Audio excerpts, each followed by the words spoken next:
O Senhor esteja convosco. Proclamação do Evangelho de Jesus Cristo, segundo Lucas. Naquele tempo, Jesus dizia às multidões: quando vedes uma nuvem vinda do ocidente, logo dizeis que vem chuva, e assim acontece.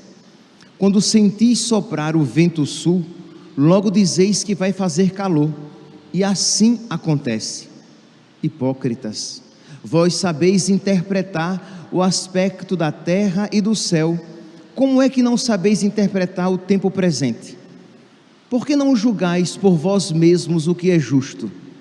Quando, pois, tu vais com teu adversário apresentar-te diante do magistrado, procura resolver o caso com ele, enquanto estais a caminho, senão ele te levará ao juiz, o juiz te entregará ao guarda, e o guarda te jogará na cadeia. E eu te digo, daí tu não sairás, enquanto não pagares o último centavo.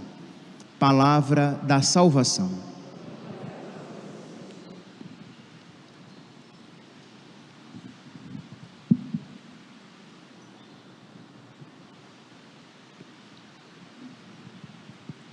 Caríssimos irmãos e irmãs, o Evangelho de hoje nos fala a respeito do discernimento dos tempos, de saber discernir os sinais que Deus nos concede.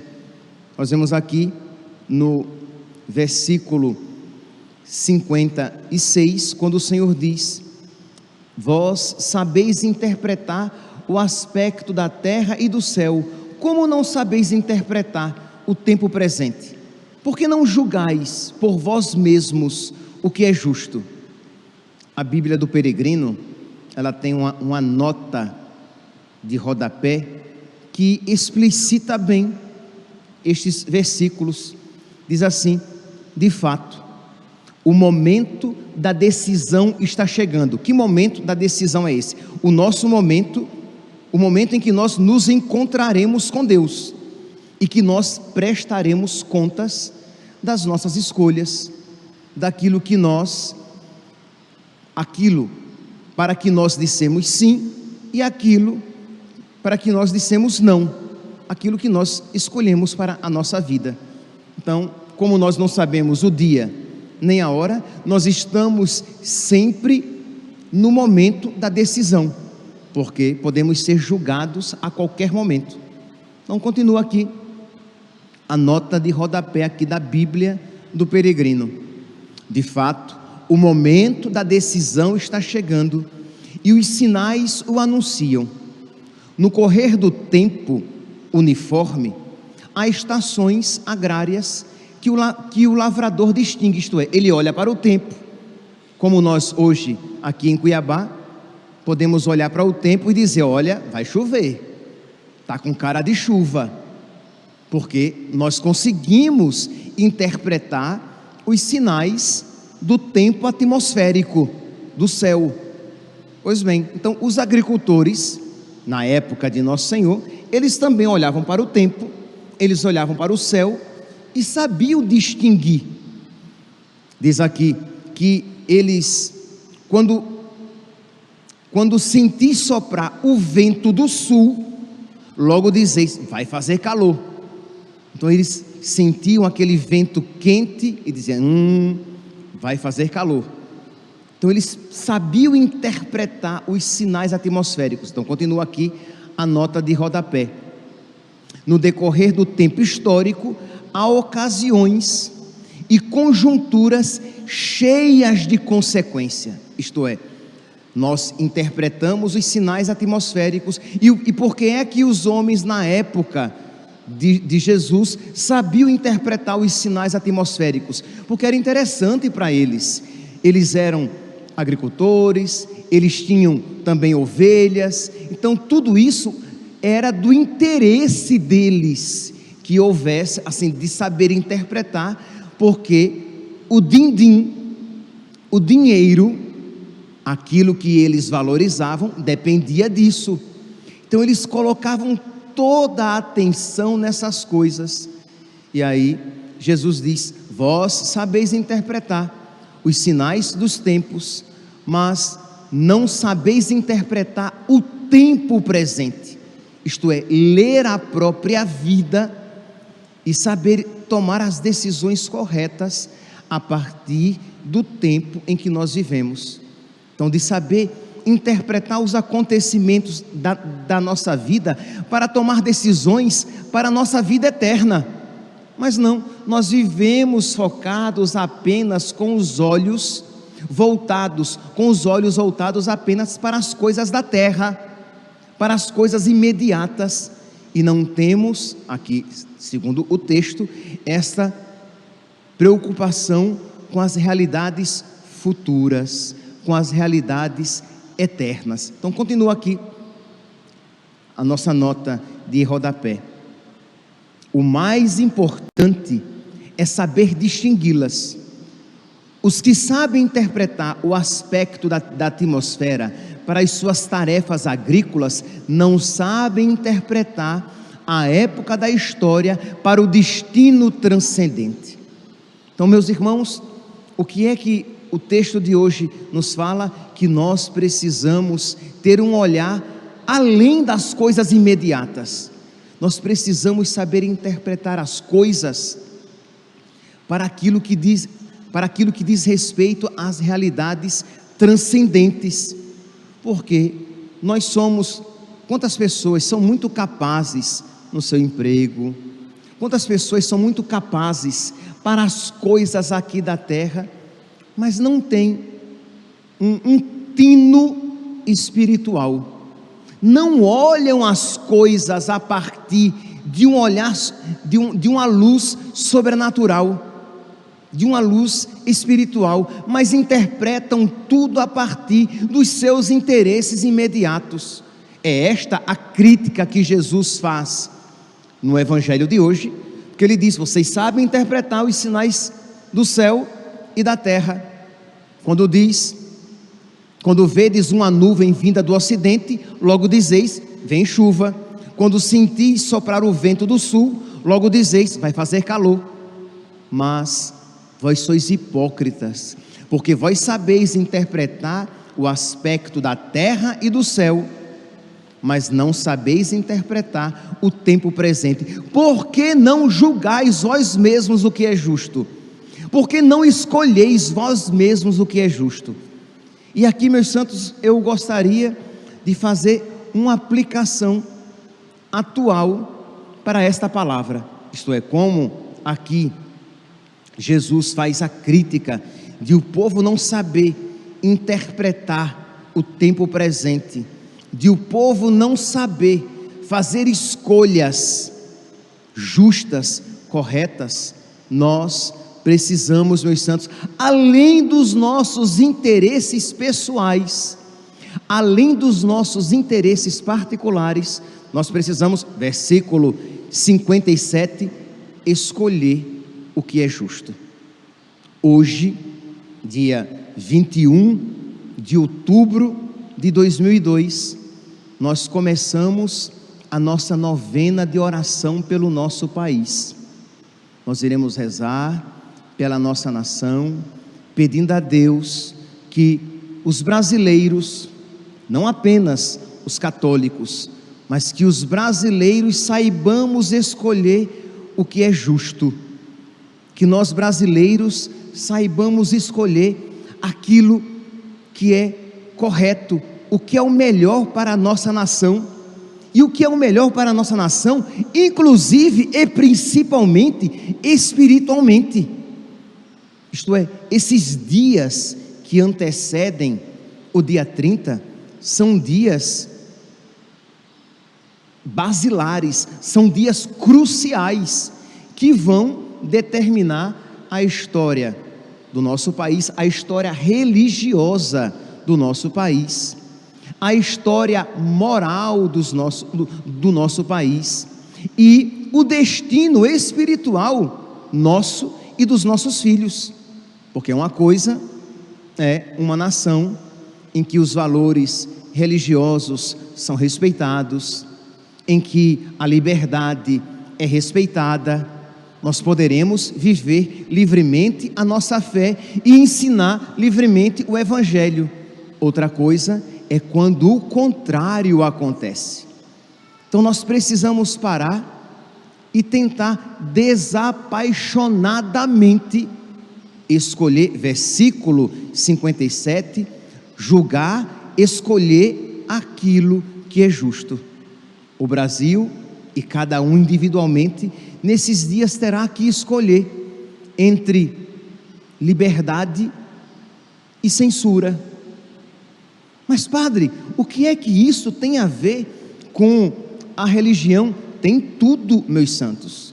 Se vocês olharem nos países em que esses sistemas comunistas eles são implantados, a censura é a ordem do dia. Vejam, por exemplo, a Nicarágua. Os padres estão sendo presos, a religião está sendo perseguida, as TVs católicas foram fechadas. Por quê? Porque eles não podem pregar com liberdade, porque existem pontos da fé cristã que desagradam aquele sistema, aqueles que estão no poder.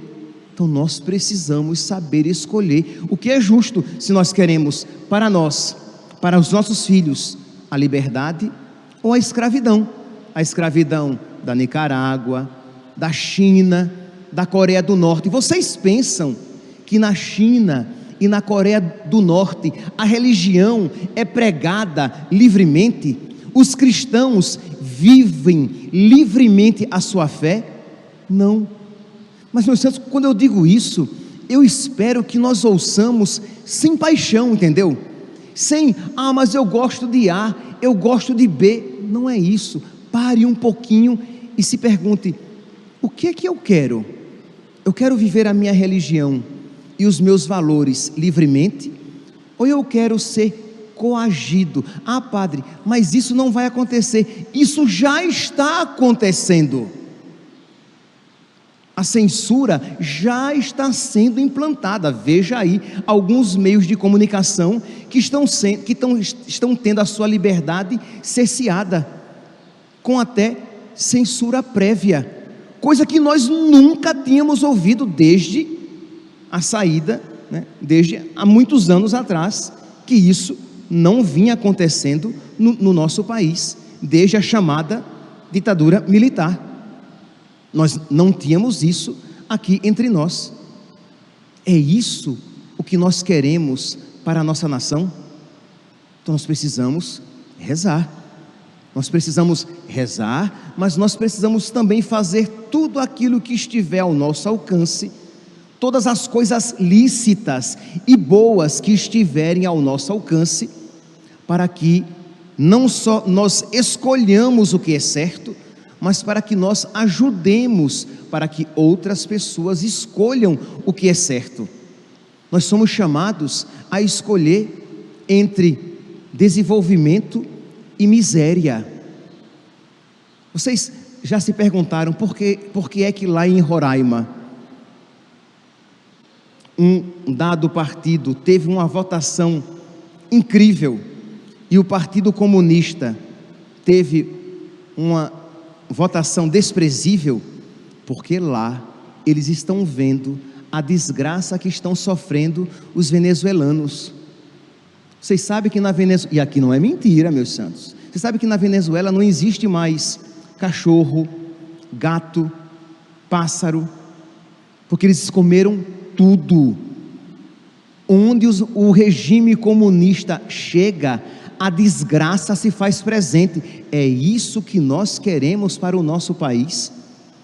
Ora, eu nem precisaria estar dizendo isso, porque é ensinamento católico que é impossível um católico ser socialista. Eu diria mais, é impossível um cristão ser socialista, ser comunista. Isso é um ensinamento que vem desde Pio XI, quer dizer, desde antes, desde Leão XIII, e continua sendo verdadeiro. E o que é que nós queremos para o nosso país? Nós vamos querer então a desgraça, a miséria? É isso o que nós queremos? E vocês pensam que isso não há repercussão espiritual? É claro que isso haverá repercussão espiritual e repercussão religiosa. Nós somos chamados a escolher. Porque é que vós não fazeis escolhas justas, independentemente de algum benefício particular, mas que você para e diz diante de Deus o que é que deve ser escolhido, e analisando os acontecimentos da história, porque isso você não precisa acreditar em mim, você pode fazer a pesquisa na internet e ver que as coisas são exatamente assim como eu estou dizendo. Então você olha os acontecimentos e faz a sua escolha. Ora, você entre liberdade religiosa e desrespeito à fé, ódio à fé, ódio a Deus, onde os partidos comunistas se impuseram no poder, eles perseguiram a religião. Veja o Chile, com várias igrejas sendo queimadas. Vejam na Coreia do Norte os cristãos perseguidos, os católicos perseguidos. Na China comunista, os cristãos perseguidos. Em Cuba, os cristãos perseguidos. É isso o que nós queremos, que vamos querer para a nossa igreja, para os nossos filhos, para os cristãos? Um regime que vai favorecer a invasão de igreja, a destruição de igrejas, a perseguição dos cristãos? E isso, pelo amor de Deus, assim, é não ter 2 neurônios dizer que isso é um discurso político. Isso é um discurso de sobrevivência, porque escolher o contrário é suicídio espiritual. Quer dizer, nós precisamos, usando os meios lícitos e corretos, fazer o máximo possível para que este mal não se estabeleça na nossa nação. E é por isso então que nós começamos hoje esta nossa novena de orações. Imagine, Nossa Senhora em Fátima, em Simbres, falou a respeito do comunismo, falou a respeito da maldade do comunismo, da desgraça do comunismo. E nós, cristãos católicos, achamos que estamos autorizados, que sabemos mais do que a Virgem Maria, a toda a Santa Mãe de Deus. Então, meus santos, nós precisamos saber escolher, escolher aquilo que é certo, aquilo que é justo, aquilo que está de acordo com a nossa fé, e não escolher alguém apenas por um afeto particular. Ora, nós iremos escolher entre a defesa da vida e a defesa do aborto. Será que nós iremos, por causa talvez de um benefício particular, nós iremos escolher a desgraça da matança das crianças no ventre de suas mães? Esse papelzinho que caiu agora era uma frase de Santa Teresa de Calcutá, que ela diz assim: um país que aceita o aborto não está a ensinar os seus cidadãos a amar, mas a usar a violência para obterem o que querem. Então, eu quero um emprego e esta criança vai me trazer um prejuízo, então eu vou matar esta criança. Esta criança, ela me traz muitos problemas, porque eu estou traumatizada, por causa desta gravidez, então eu vou matar esta criança. Então Madre Teresa de Calcutá diz: se você promove o aborto, você está ensinando a violência para obter o que você quer. E o Padre Pio, que dizia que o aborto é um pecado duplo, porque além de matar um inocente na barriga da sua mãe, é também um suicídio. E aí o padre, para quem ele disse, o padre Pelegrino, disse: um suicídio? Disse sim, porque quando se promove o aborto, promove-se qual é a expressão que ele usa? Uma geração, um povoamento de velhos e um despovoamento de crianças. E é verdade, porque desde 1978, quando o aborto foi aprovado na Itália, mais de 6 milhões de crianças foram assassinadas no ventre de suas mães. E quem já foi à Itália sabe que quando você entra numa igreja, você só encontra velho. Rarissimamente você encontra algum jovem, e muito mais raro encontrar uma criança. Quando eu morei na Itália e falei para um padre que geralmente na paróquia onde eu trabalhava, nós celebrávamos em torno de 15, 20 batizados, eu me referia ao mês. Ele disse: nossa, tudo isso? Aí eu disse: sim, por mês. Ele disse: por mês? Eu não consigo isso por ano. Por ano ele não conseguia, uma paróquia grande, batizar 15 crianças. Então, é uma desgraça esta violência causada a um inocente. E o Papa Bento XVI, o Papa emérito, mas quando o Papa, ele disse que os cristãos não podem votar em candidatos a favor do aborto. Disse explicitamente. E aquilo que Bento XVI falou continua valendo, porque o que ele disse foi o ensinamento da igreja. 5º mandamento: não matar. Então nós precisamos, meus santos, levar à frente também isso. Não apenas saber e guardar, mas saber e transmitir pelo bem das crianças. Se nós não queremos que essas crianças sejam sacrificadas, nós faremos o máximo para divulgar esta verdade, e esta é a nossa escolha. Isto é, repito, versículo 57, por que não julgais por vós mesmos o que é justo? Será, meus santos, é justo um cristão escolher um partido que é a favor do aborto, em detrimento, simplesmente porque lhe é agradável aquele candidato? Isso é justo diante de Deus? Nós iremos agradar a Deus? Nós estaremos sendo coerentes com a nossa fé?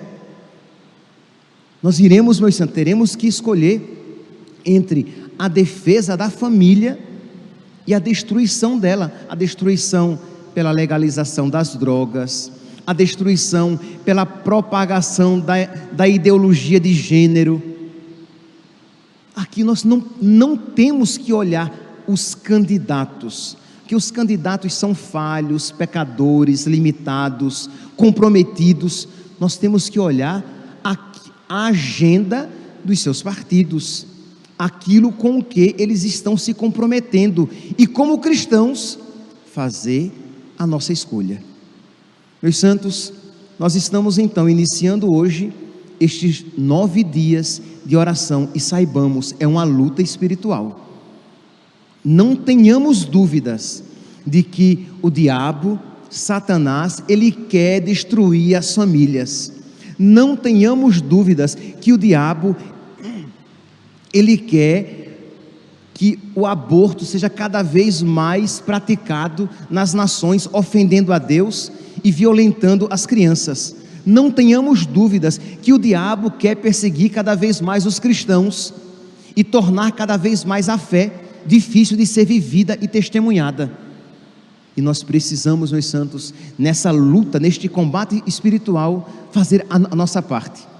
Então, que cada um aqui, nesta igreja, cada um aqui acompanhando pelas redes sociais, faça a sua parte. Escolha uma pequena penitência, 9 dias, vai até sábado. No domingo faremos a nossa escolha. Então 9 dias, quem sabe, sem café. Então você não vai tomar café, o cafezinho, ou você não vai comer um doce, ou você vai fazer uma penitência, rezar o Santo Terço de joelhos, o texto que você já reza, mas rezará de joelhos, ou você vai dormir no chão, ou você vai tomar banho frio e oferecer isso ao nosso Senhor, unindo a sua oração. se agarrando com Nossa Senhora, porque, meus santos, de uma coisa eu não tenho dúvidas: Nossa Senhora não quer os cristãos perseguidos, Nossa Senhora não quer as famílias destruídas pelas drogas, Nossa Senhora não quer a ideologia de gênero, Nossa Senhora não quer o aborto, e Nossa Senhora, que veio do céu para dizer o mal do comunismo, ela não quer o comunismo na nossa nação. Então vamos nos agarrar a Nossa Senhora, pedir a Nossa Senhora todos juntos. Cada um pode invocá-la segundo o título que lhe apraz, mas eu convidaria a invocar como Nossa Senhora Aparecida. É a nossa padroeira, é a padroeira do nosso país. Pedir que ela, que é a imperatriz da nossa nação, que ela não permita que esta desgraça aconteça, que ela alcance graças de Deus para que ilumine a inteligência dos cristãos, para que nós votemos não movido pelas nossas paixões desregradas, mas que nós sejamos movidos pelo Espírito de Deus e façamos escolhas justas, escolhas de acordo com a nossa fé. Então peço, meus santos, que nós nestes 9 dias, que começa hoje, que nós levemos a sério, nos unamos em oração, pedindo a intercessão poderosa da toda Santa Mãe de Deus. Louvado seja nosso Senhor Jesus Cristo, para sempre seja louvado.